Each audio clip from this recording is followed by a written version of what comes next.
Welcome back to the second video in a four-part series on the component of lesson preparation. In today's video, we will briefly review the work we did in Feature 3 and then move on to Feature 4, Supplementary Materials. As we did in the first video, I will be demonstrating the 6 features within the component of lesson prep in my demonstration Canvas classroom. As a review, I use a visual agenda and visual icons to make coursework more accessible to all students in my class. I also highly encourage teachers to use the naturally embedded immersive reader feature in Canvas to translate course content to make it more accessible to some of our students. Leaving the translated instructions up on the front board lowers the technology barrier for students as you as a teacher go around the room to check on individual student needs. We are going to zoom out today and take a look at my lesson plan, highlighting features covered in the past, but focusing on Feature 4, Supplementary Materials.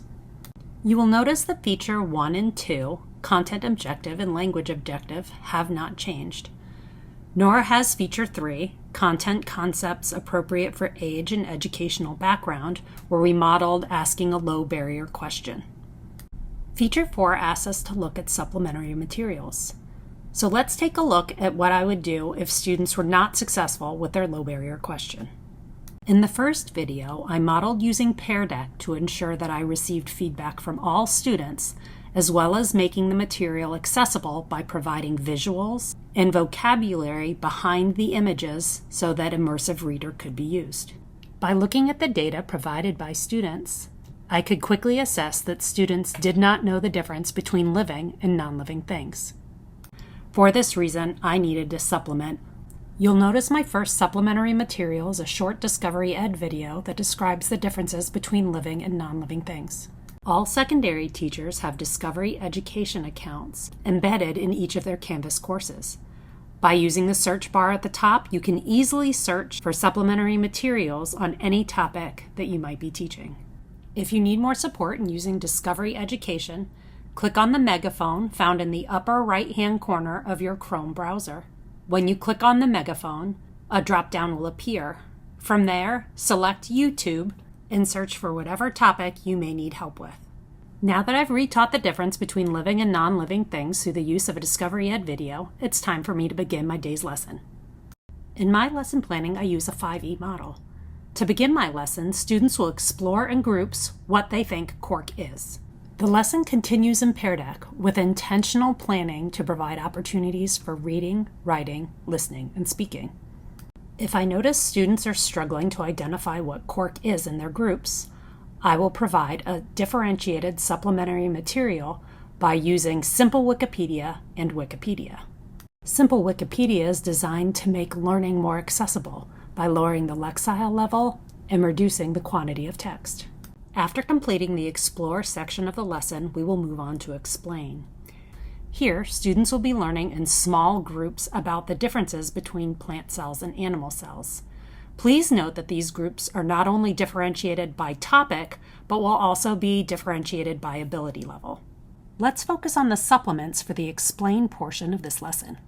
Not only am I going to provide level text, which I'll expand on in our next video, but I'm also going to make sure to incorporate reading and thinking voice as well as inferencing to help students be successful in understanding scientific expository content in a classroom setting. In the Explain portion of the lesson plan, students are broken into 6 different groups. Each group has a picture of a cell type, as well as text explaining plant cells and animal cells. Before breaking into small groups, I'm going to model an I do, we do, you do strategy using reading and thinking voice as well as inferencing. I'll model reading and thinking voice as well as inferencing with content that I know students have already mastered. In this case, I'll go back to the activity from the beginning of the day with the differences between living and non-living items. I found model text by going back to my Discovery Education supplementary material. Here, I use the teacher's guide to find a selection of text that discuss the difference between living and non-living items. I will not only model reading, thinking, and distracting voices with the text, but I will also model how I will make inferences by using details found within.